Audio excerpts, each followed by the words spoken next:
What if Earth suddenly stopped spinning? Just like that, would you still be standing? Or would you be flung through the air at over 1,000 kilometers per hour, like jumping out of a speeding car? Except the car is the entire planet? Earth's rotation is one of those things we never think about, because it always just works. But take it away, and everything we know starts to fall apart. The air, the oceans, the weather, even time itself. None of it stays the same, and if it stopped all at once, yeah, we wouldn't have much time to react. Let's break it down. What would happen to us, to the planet, and to everything we've built if the world just stopped? Imagine this. Out of nowhere, the Earth just stopped spinning. Like someone pulled the handbrake on a car going 1,600 kilometers per hour. Because that's how fast the planet is rotating at the equator. If it stopped suddenly, everything not firmly anchored to the ground would be thrown forward. A global-scale disaster instantly. Trees, cars, people, buildings, all flying in the same direction, as if a 1,000-kilometer-per-hour hurricane had hit every inch of the planet at once. And that's just the beginning.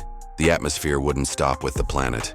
Air would keep moving, unleashing insane winds, way beyond any hurricane we've ever seen. The oceans? They'd become massive tsunamis, sweeping across entire continents. And the day-night cycle? Gone.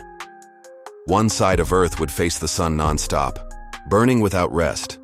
The other would be trapped in eternal darkness, freezing more and more each day. The delicate balance that allows life as we know it, gone. And there's more. Earth's magnetic field, the one that protects us from solar and cosmic radiation, exists because of the spinning core. No rotation, no magnetic field. Which means radiation would hit us directly, like Earth had been thrown into a giant microwave. Stopping Earth's rotation is basically pulling the plug on everything that keeps this planet alive. With the planet frozen in place, Earth wouldn't look the same for long.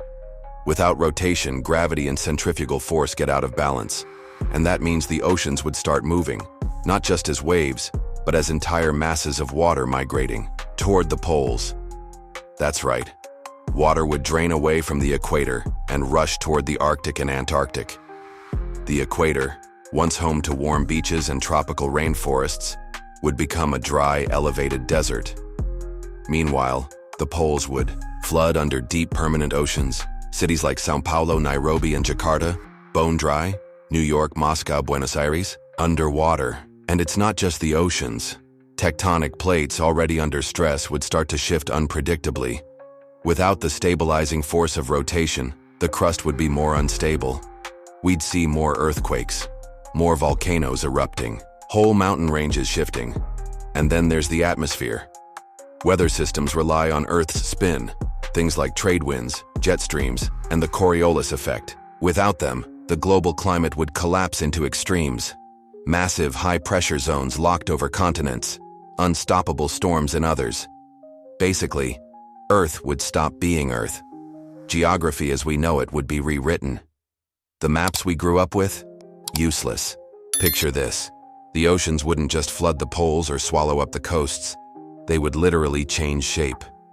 Without Earth's spin, there's no more centrifugal force to keep water piled up along the equator, the planet's widest point. So the water would slowly start migrating toward the poles. That shift would completely rewrite the ocean map. Coastlines would vanish. Brand new seas would form in places that are now dry land. The ocean floor, shaped for millions of years by constant motion, would go still. And over time, marine ecosystems would collapse. But it gets worse. Ocean currents? Gone. And without them, Earth's climate would fall apart. Tropical zones might freeze. Frozen areas could turn into scorched deserts. Salt levels would spike in random places, creating hypersaline death zones. Oceans too salty to support life. The seas would become massive puddles of extremes. Warm, shallow, lifeless water on one side. Toxic, dark, boiling depths on the other. And forget about crystal blue water. With the death of plankton, the color of the ocean would shift. Greenish, brownish, lifeless. No wind, no flow. Just a dead ocean, trapped between a burning sky and frozen silence. The oceans, once the cradle of life, would become liquid grave. With one half of Earth locked in endless daylight and the other swallowed by eternal night, the planet would become uninhabitable, almost entirely. But humans are stubborn. Even when facing the impossible, we try to adapt. On the sunlit side, cities would turn into ovens, asphalt melting, metal expanding, buildings collapsing under the heat. If anyone remained, they'd live in underground bunkers, cooled by solar-powered systems, assuming the tech still worked. On the dark side, frozen cities would become ice fortresses. Humans, like high-tech polar bears, would depend on geothermal energy and massive heaters. Some might hide in insulated caves, safe from the brutal cold and the endless dark that slowly crushes the mind. But along the Terminator line, the narrow strip between scorching light and frozen darkness, a new kind of civilization might rise.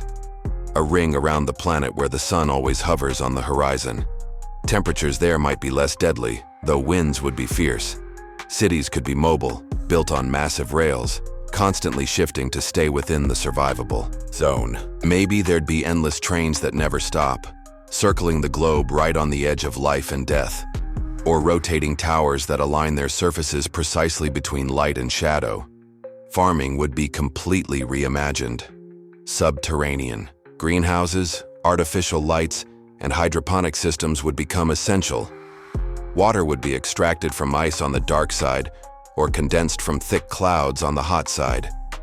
In this frozen and scorched new Earth, humanity would become nomadic, resilient, almost alien. Imagine waking up in the middle of the night.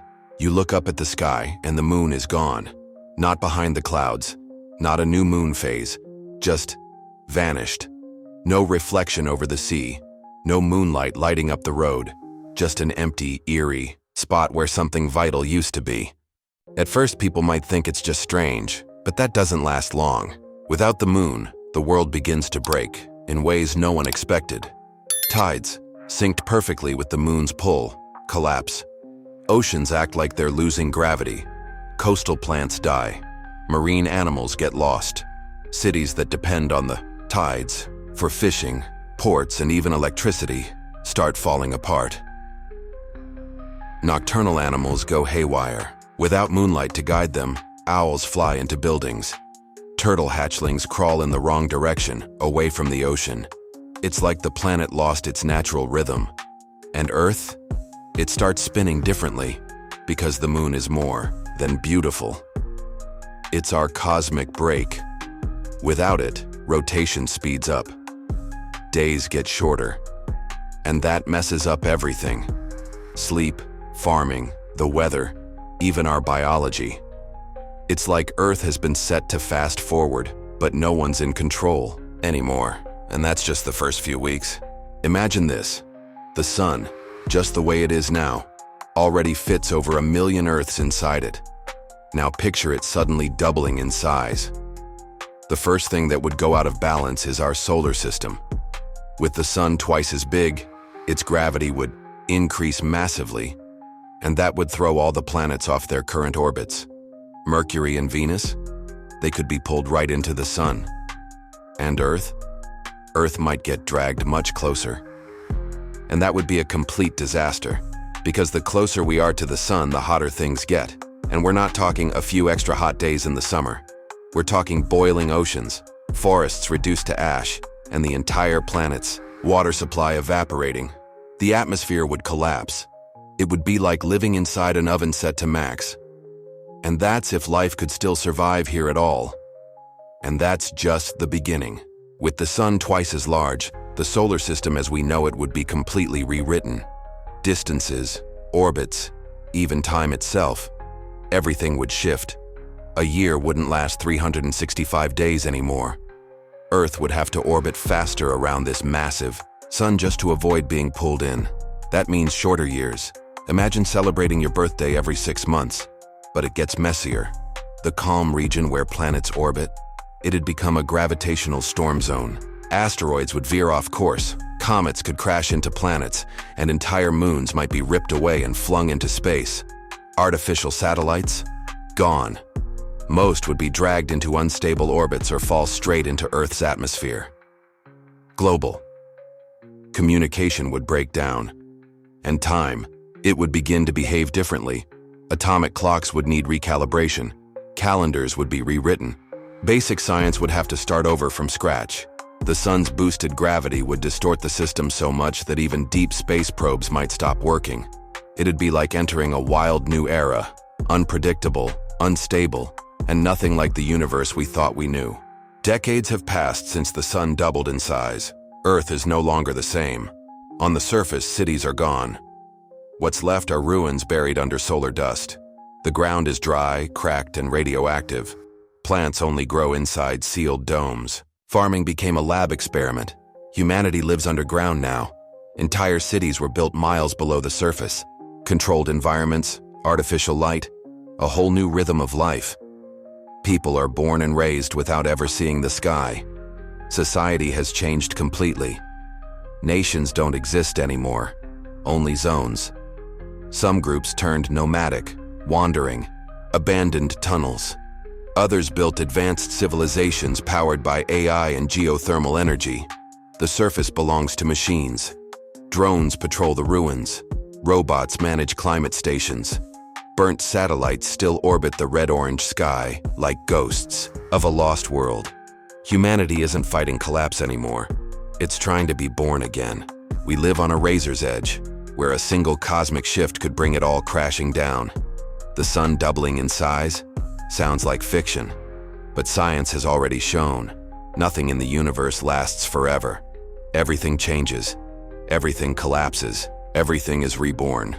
And maybe what keeps us alive today is exactly what could destroy us tomorrow. If you enjoyed this video, hit the like button and subscribe. There's a lot more coming. See you in the next one.